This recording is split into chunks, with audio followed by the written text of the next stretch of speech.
Coach, we'll start with you. Just a quick opening statement on transitioning here to Atlanta and bowl prep and how it's going so far. Well, we had a really good practice, a week in Athens. I thought our guys worked extremely hard and came back yesterday, had another good practice. We're excited to get started again today. Appreciate the Peach Bowl and obviously the college football playoff and what they do for college football. We're excited to be here. All right, for the players, starting with you, Chris, just talk about your transition, how the bowl week experience has been so far. I know it's only been one day, but how are you guys settling in? Well, it's been a great transition so far. I'm from Atlanta, so it's great to be able to get back home. We had a good event last night with the team, a lot of great camaraderie, a good competition, and we'll have many more with the week coming. All right, Smile? Yeah, like Chris said, it was a smooth transition. I'm not necessarily from Atlanta, but I'm from a little bit down the road, Paulding County. So it's good to be back home or close to home. All right, Chaz? Same as other guys. It was a smooth transition. Everything was great coming in. And same with Smile. I'm around the same age as him. All right, very good. All right, we'll go right into questions. We'll start right here. All right, Chip, I hope you're bringing your A game, buddy. Questions for Will. How you doing, Will? Just wondering about the dynamic between you and Glenn. Can you give us a picture when you're conducting meetings? Or you both up there? Do you trade back and forth? Obviously, you've run your own show for a long time. So how does that dynamic work? Well, it's been outstanding. Glenn's done a phenomenal job this year. Does a great job relating with our players, sending the message through our head football coach to our players. The expectation doesn't change, and I'm really proud of these guys sitting with me today and how they've approached this season of what we, perceivably lost last year. The guys that we lost on our defense and how these guys have handled this year. But Glenn's done an outstanding job. He's a really good football coach. We take turns as far as the installation process is concerned. But there's a lot of voices in the defensive room, starting with Coach Smart and myself, and we have an outstanding defensive staff. So it's not anybody running a one-man show. It's a lot of people involved in what we're trying to do, and obviously the expectation we understand on defense at Georgia to be elite. And that's what our goal is at all times, and we all understand that. You leave your egos on the shelf and understand what you've got to do and what your role is in the organization to be successful. All right, next question. Raise your hand. We'll get you a microphone, please. Okay, over here, third row on the left. Yeah, this one's for Coach as well, Jed May with UGA Sports. When you look at guys like Smile and Jamon as well, just how key are the inside linebackers to what y'all do in terms of defensive scheme and what allows y'all to be so good on that side of the ball? You asking me? Okay, I'm sorry.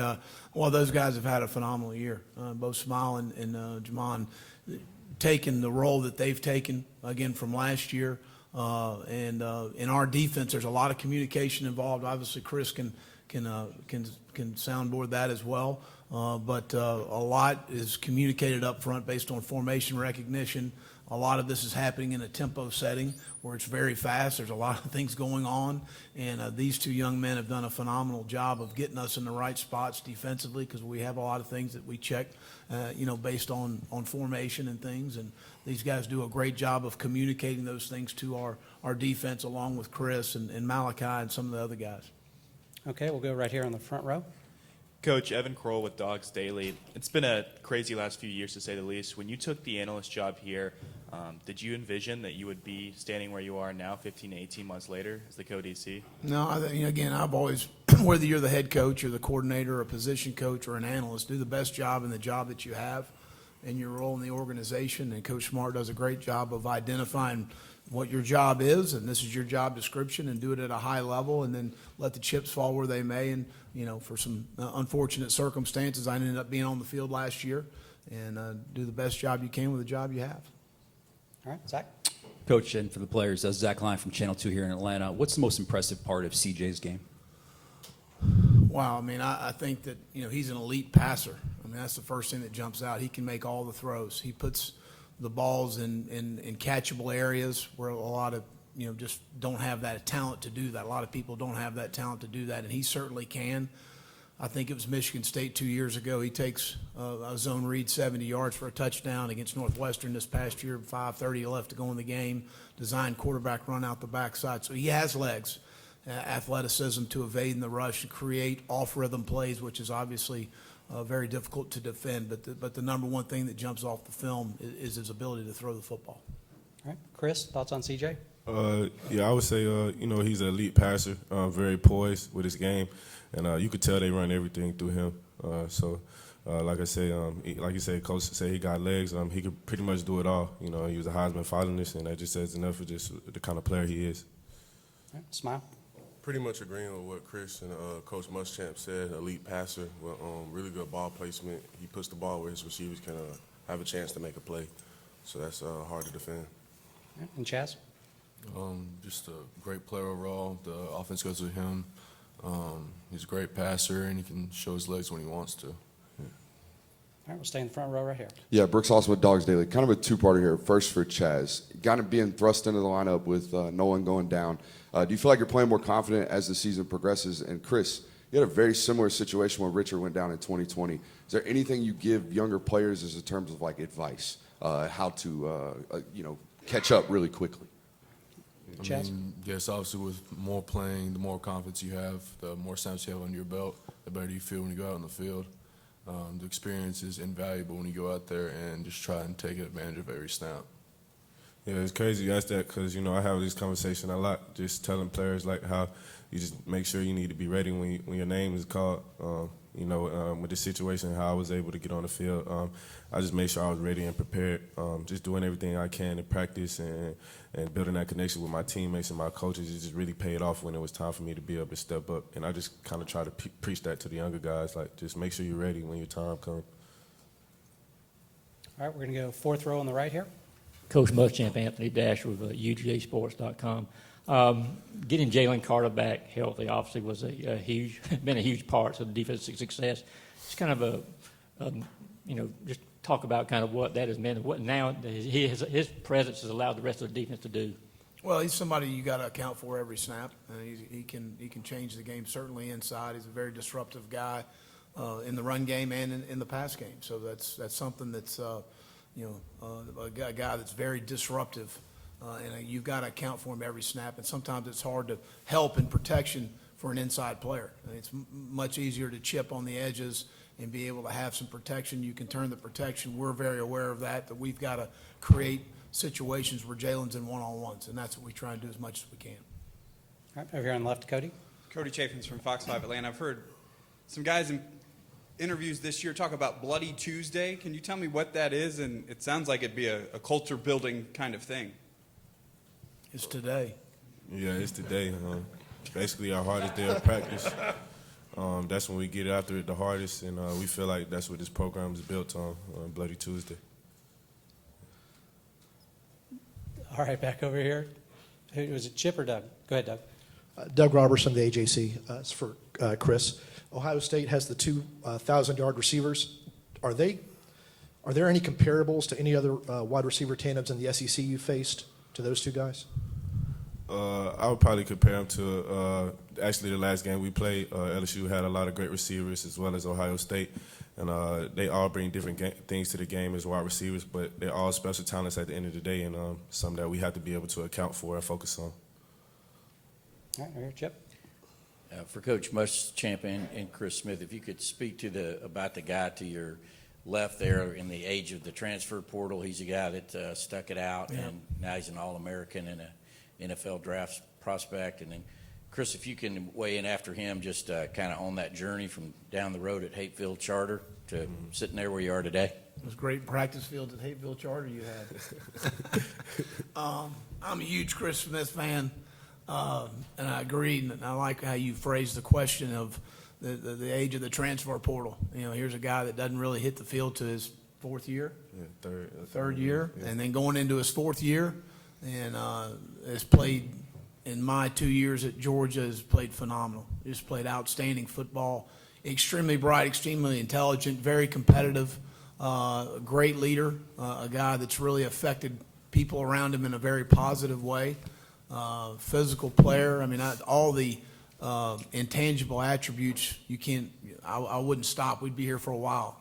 And how what he has meant for our program and what he's brought to the University of Georgia, and his last 2 years have been pretty amazing how he's played. Yeah, I would just say it's been a long journey for sure. You know, like you said, in the age of the transfer portal, you know, you got a lot of people in your ear saying, you know, you're second string here, you can go somewhere else and start. But, you know, I just stuck it out and just build that connection with my teammates and my brothers and just continue to work. And all I can say is hard work pays off at the end of the day. Okay, right here in the front on the right. Yeah, Coach Brooks Austin, Dogs Daily. Kind of an operationals question. Last year, I think Coach Schumann was in the box. This year, both of you guys are on the field as co-defensive coordinators. What goes into the decision of who's in the box, what's in the box, who's on the field, why we're on the field, all that good stuff? You know, what's best for our football team? I mean, there's a lot of things that go on from the standpoint of, you know, offensive personnel's on the field, who's identifying those things. You know, being on the field, a luxury we have is Coach Smart, a guy that's been, you know, defensively as good as anyone in the country for a long time. So you've got those eyes on the field, myself, Coach Schumann, Trey Scott, and then Chidera does a great job in the box as far as relaying the information. And that's kind of, you know, Brooks, to be honest with you, going in the first ball game, we didn't know how it was going to go. And it's gone well for us. We've had good information. The bottom line is us making the proper adjustments immediately and being able to get those informations by series so we can make sure our players understand the information and how an offense maybe is attacking us or something they may be doing different that we hadn't prepared for, and making sure that we're getting that information as quickly as possible. And that's the big part of that, and we're able to do a good job, and Chidera's done a nice job in the box of being able to get that information along with, you know, everybody on every play has something they're watching. And it's not just watching the game and watching the ball. When you got something you're looking at and making sure that we make the corrections when they occur. All right, over here on the right to Sarah. Chris, Sarah Spencer with the AJC. LSU had some success passing the ball in the SEC championship. Just as a secondary, what have y'all kind of been focusing on this month to get ready for this passing attack for Ohio State? We've just been focusing on our technique and our fundamentals with this about a month that we had been able to practice to get prepared for this game and just locking in on a game plan. You know, that game's in the past. You know, we didn't perform our best and we could perform better, and that's what we want to do for this game on Saturday.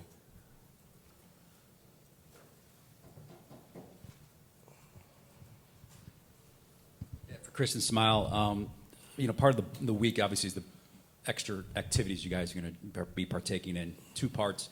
Is it a distraction, a welcome distraction, something that needed with the magnitude of the game awaiting you this weekend? And I noticed that one of the events is basketball. Only 5 guys can shoot hoop. Who's the one guy taking the last second shot? Well, first of all, I would say it's not a distraction. It's kind of the opposite. It kind of brings you more of a connection with your teammates on being able to spend that time and just having fun activities you might usually be able to do. You know, we played like Family Feud last night, and that was really fun, like a lot more fun than I thought it would be. And who taking that last shot? I'm going with Malachi Starks. He one of the best basketball players I've seen. So, yeah. All right, Smile. Yeah, well, like what Chris said, I feel like it could. It's only a distraction if you let it be. You know, if you go about it the right way. You know, it's just gonna be fun. You know, connecting with your teammates. As far as the last shot, though, I'm gonna stay in the linebacker room. I'm gonna go with Tresman. I'm gonna let Tresman or Sorey take that last shot. All right. Nice. Sir. What kind of difference linebacker rooms, inside and outside? We're separate rooms, so. All right, am I to understand that neither one of you guys want to take the last shot? Nah. I'll shoot it if I have to. Now, if somebody pick me, I'll take it. All right, time for a few more. Where are we going next?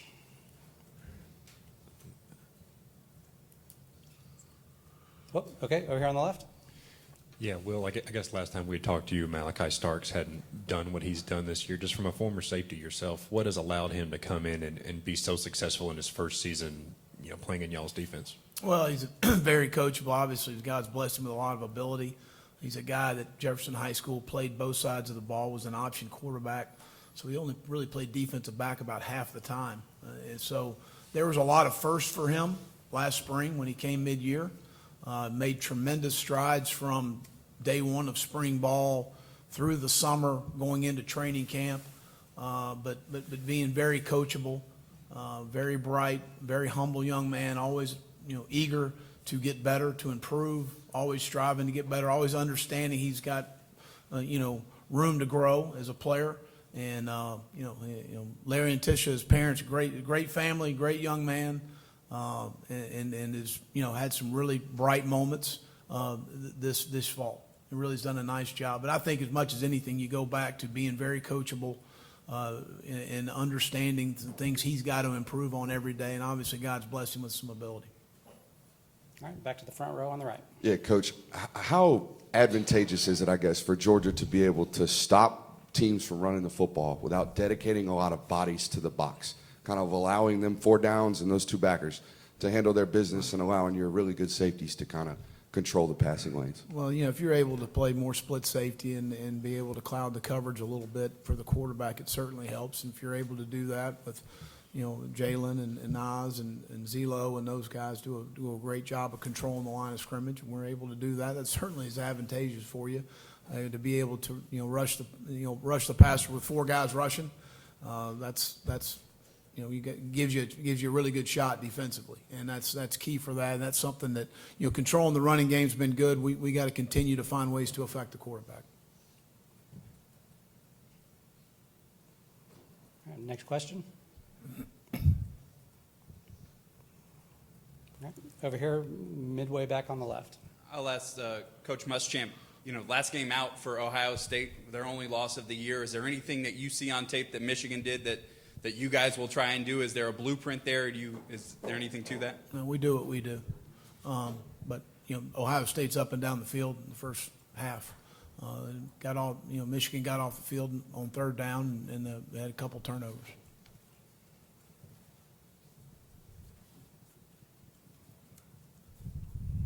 All right, next question. All right, while they're thinking about it, I've got one for you guys. So this is your 3rd game in this stadium this season, which is really unusual. Curious if you guys think, is that really an advantage to you? Is there a greater comfort level for that? Do you feel that you have an advantage in any way? I wouldn't say it's an advantage. I feel like both teams going to be locked into the max, and we're not going to be worried about the outside. We're going to be worried about what we got to do on the field. So I don't think it's no advantage. Smile. Yeah, like Chris said, I don't necessarily think it's an advantage. I don't think it's an advantage at all. Playing wise, both teams are going to play hard. I mean, it's a 1-game season right now, so it's all or nothing. Sure. Coach, any thoughts? It matters who plays the best in those 60 minutes. Fair enough. All right. We're going to go back over here to Cody on the left. I'll ask you one more, Coach Muschamp. Can you take us back to January 1st, 93 in the Citrus Bowl, the only time Georgia's played Ohio State? What do you remember from that game? It was a good win for the Dogs, so we had a not game, but I guess a luncheon, and Herb Street got up and threw a pass across the room. I knew we had a shot to win. So make sure he knows I said that.